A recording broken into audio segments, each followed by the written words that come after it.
April pa. Namamaga pa. Namamaga. Ay, tapilok lang pala eh. Kung mga ano lang yan. Parang dito. Sino pa ba yung magkaan? Ako. Parang tumutunog ito. Nakashades ako kasi may red eyes ako eh. Isang Ah. ano.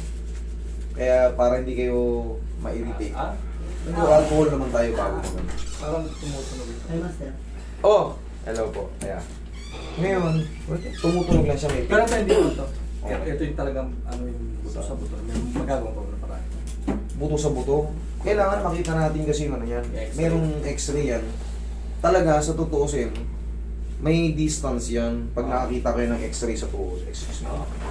Pag nakita nyo yung x-ray ng tuhod, talagang dapat yan may allowance. Pero pag nawala yan, ang tawag doon, possible na severe osteoarthritis kayo. Yan o. Sa x-ray natin, ito, x-ray. Kailangan talaga may allowance siya para may reflex mo na gano'n. Pero pagka ikaw ay nahirapan ka ng gumanyan, tutukod kasi yung buto sa buto. Tapos, siyempre, bago mo marating yun, magkakaroon tayo tinatawag na degenerative change. Masisira yung meniscus natin, masisira yung mga tendon natin sa sa quadricep. Sakit siya pag pag nag-walking ka o nag-jogging, mild jogging ka lang, namamaga pa yung tuhod mo.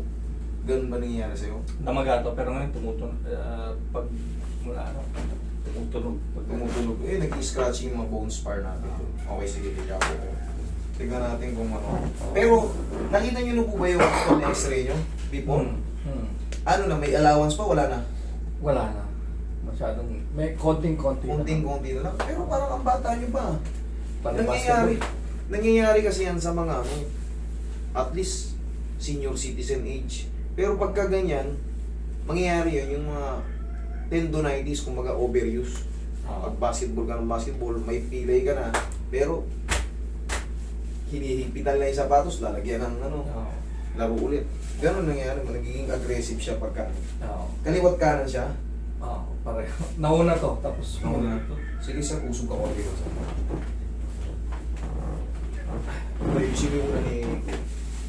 Dito muna tayo sa main problem. Ito ang namamaga pa yun. Kita mo naman yung tsura niya. No? Layo. Malayo.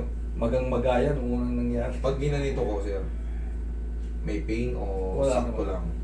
Yan, ganyan. Yan, may konting pain. May pain pag ano, sa kabila.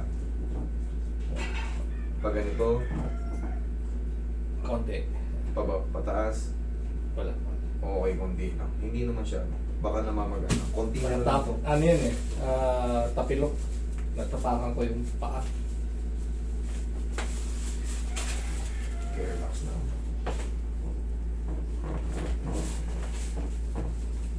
Yun. Ayan, dito muna tayo. Kumusta kayo, Edward? Si mami mo, kumusta? Ano kaya? Ah, Sister ko. teacher ko yun eh, yung favorite ko teacher eh, grade 6. Science. Tanungin niyo kung kilala niya pa ako, si Apalia. Oh. So originally, taga-Amparo ka talaga. Dito ako lumaki. Dito ako graduate ng elementary, high school dito. Nag-abroad lang ako kaya nawala ako dito. Sinong batch mo? Ang batch ko talaga si yung sa tapat nyo, si Ana Marie. Okay. Last Lower week sa yun. amin. Lower sa akin. Si ano pangalan to? Yung sa tapat nyo dati, doon nakatira yun eh. Pero ang batch ko talaga niya si Arnel. Okay. Yun ang classmate ko dyan. Teacher Lagyaw. namin yun, mami mo. Advisory class namin yun ng grade 6. Grade 6. Si Arnel Lagyaw. Yan ang pinaka-original batch ko dyan. Pero mas matanda sa akin ng isang taon yun, siyempre. Minsan, maaga nag-aaral, minsan alas 3 pa nag-aaral na eh. Takot kay mami. Dahil takot kay mami. Legendary yan si mami mo eh. Talagang, yun yung masungit na kaiin laban mo. Hindi yung kagaya na ibang teacher. Tiningot ka, isusumbong mo. Yun, pag kinurot ka sa singit, matutuwa ka eh. Yun yung teacher na matutuwa ka kasi may natututunan ka kahit masungit. Hindi yung masungit na sinalbahay ka na so wala ka natutunan. Pinagmumura ka lang. So master, kahit nasa abroad, iyan na din talaga ang ano mo, forte mo. Hindi, nung nag-abroad ako, ang forte ko ron, driving. Eh, siyempre, pag Pilipino, pagka malit ang sahod, Saan nag-abroad pa sa? Saudi po. Pagka nakaramdam tayo ng nabibitin tayo, kailangan diskarte. Anong tayo diskarte? Yan, doon na rin ako nag-aaral doon. Katagal, nagturo na rin ako doon sa school doon. Dahil favorite ko yung mami mo eh. Science din ang ano ko yun, mga natin. Ngayon niya ako tanungin. Dati nakukurot ako eh. Expert ka. Ma'am, ngayon niyo ako tanungin. Favorite ko yun si ma'am eh. 81 na. Oo nga eh.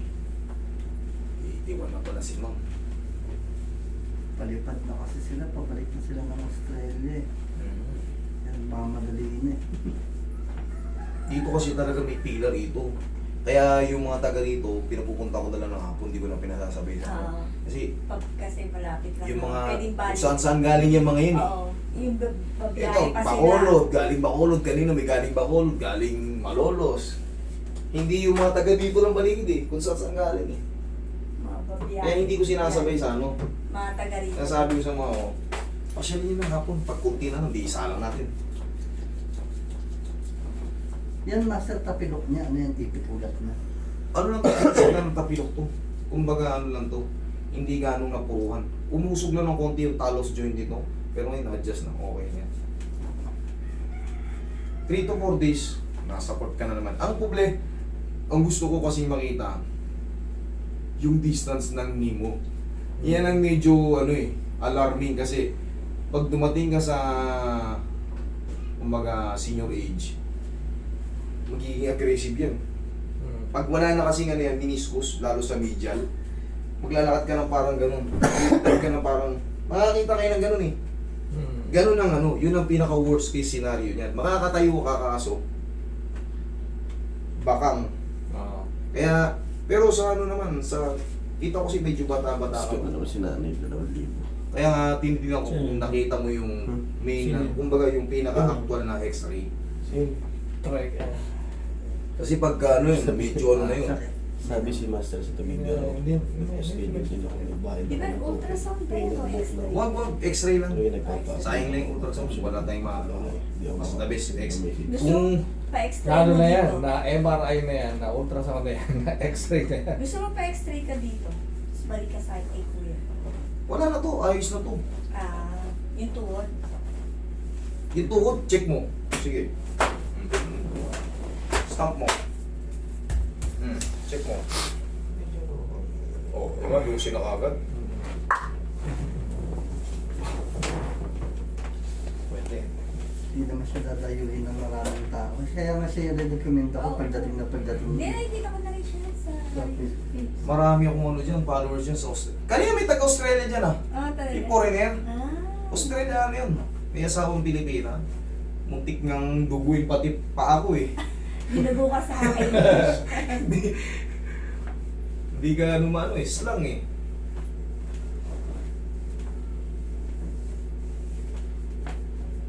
Pero kahit pa paano, gabot tayo, may baon tayong yes or no, probably, Oo, no? actually, Oo. mentality part 2, part 2.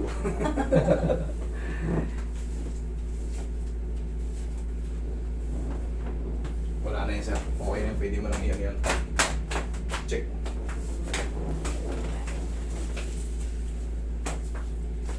Check mo na. Kanina, parang ako sa na. Kita mo yung changes. Okay? Eh lang, kunyari, napunta kayo ng Australia, magbaon garo ng pau. Kahit pa paano, yan ang... Kasi yung, pag mayroon tayong osteoarthritis, yung mga tendon natin dito sa quadricep, nagre-react yan sila kasi sira yung edge yung pinagkakapitan. Magre-react yun. Kaya pag minsan napuwersa mo, pag nakapaglaro ka, pagkatapos mo maglaro, napahinga ka, para bang namamaga yung tuhod mo. Ramdam na ramdam mo. Yes, kailangan bago ka maglaro, haplusin mo ng sarili mong pagmamahal. Ganunin mo lang. Okay? Shoulder. Okay. Balik ka. Balik ka.